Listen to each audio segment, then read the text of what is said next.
Everyone knows about licking the toad, but I have found something better than the slime of a frog.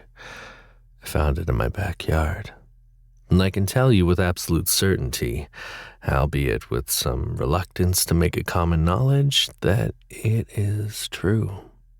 There is something better, and I've got it on my dresser in a giant glass jug. Hilariously, they're not even toxic, despite how potent they are. They're quite common, really. I found mine scaling the vinyl siding of our house.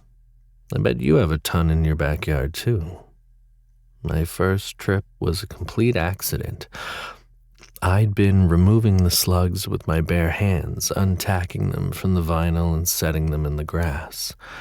Hours later, the tips of my fingers were tingling hot, and everything I touched rebounded with tiny electric sparks that followed the phantom trails of the mucus I'd washed away. Hand soap hadn't dissipated the slime's effect in the slightest, and it hadn't stopped me from sitting, prodding my palm, marveling at the sparkle of pop rocks under my skin. What was meant to be nature's deterrent had made me feverish with need that blossomed into an obsession for me to know, with the most intimate of detail, how every one of my body parts would react when subjected to the slime. And then, after much experimentation, I got to wondering, in all the ways I shouldn't have, how my partner's body might react. Would it be different for them? Was I the only person in the world who experienced a euphoric sensation to a reaction that would otherwise be categorized as adverse, something between a poisoning or an allergy? I became obsessed with the pursuit of this knowing. I had to find out. So I presented my partner with my findings, let them witness the mollusks lick my skin. They observed how I didn't rash or blister, but shivered with the pleasure of the prickling warmth the wet left in its wake. They had stared, wide-eyed and so obviously jealous of my singular sensation. Then they were all too keen to let me try. Which is how we found ourselves here. Them trussed to the bed, me with the makeshift terrarium hugged to my chest, and the gastropod, clinging to a mossy branch, leaned within the cozy confines of its glass house. I set the jug gently down on the nightstand and stopped a moment to admire the way the reflection of the candlelight flickered, not only in the smooth curves of the terrarium, but in the abundance of moisture gathering on the creature within. Somehow it seemed to know, to excrete. And while perhaps it may have just been its sensed danger, what with the quake of its world, I like to think it salivated with a pleasure equal to ours. "You ready?" I asked. Their hooded stare never shifted from the slug, and if I hadn't known their conviction of me by the wedding band that glinted on their left hand, I might have thought they'd abandoned me completely for the promise of its substance. "Yeah." I nodded and uncorked the jug. The pop was as ominous as it was satisfying. I hoped the sound would be an accurate omen to what the love of my life was about to experience in my hands.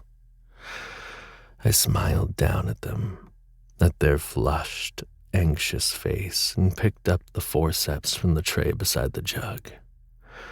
I slotted the long silver arms down into its mouth and plucked the slug from the log with a practiced precision. I was careful, oh so careful, to squeeze just hard enough to keep a hold of the creature without causing it harm. It squelched when I pinched it. A strand of its secretion followed it skyward, a trail from then to now. I craned the slug from its container.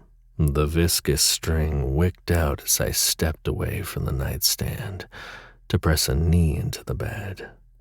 Steadying myself with one hand, I hovered the forceps over my partner's chest, then abdomen, then stomach. Their gaze followed that which hung on the end of my hyperextended grip, noticing just as easily as I did the goo growing heavy on the tip of its tail. I paused, allowing gravity to work the shimmering mound into a thick bead, watching the candlelight strobe in it, warm amber shades complementing the wriggling browns of its body. The teardrop elongated, then dripped. The slug fashioned itself a spiral staircase of its own slick and dwindled down, down, down. When the creature crowned them, my partner gasped. At what? I couldn't know. The wet, the heat, the sheer vile truth of what they'd just permissed me to do. I waited for the words, "Get it off," to crest their tongue, but they never came, not even as the body of the slug swathed their most precious parts in its slime. I wanted so badly for this to work for them. I wanted them to know what I had felt, for them to feel it too. I wanted to share this together like we shared our food, home, and bed. Wrists hanging biblically from the headboard, my lover was helpless to do anything but look down the length of their body to see where the creature left glittering trails in its wake. They breathed slowly, cautiously. Blunt, greenish stalks twitched as if scenting out my lover's musk while it inched along, suctioned to their skin. Beneath the squirming skirt of the slug, my partner began to shiver. "Nothing's happening," they said, the disappointment evident. I smirked, enamored by their eagerness. I set the forceps aside, then sat beside them on the edge of the bed. "Patience, my love," I said, watching as the creature trundled down into their core. "It will."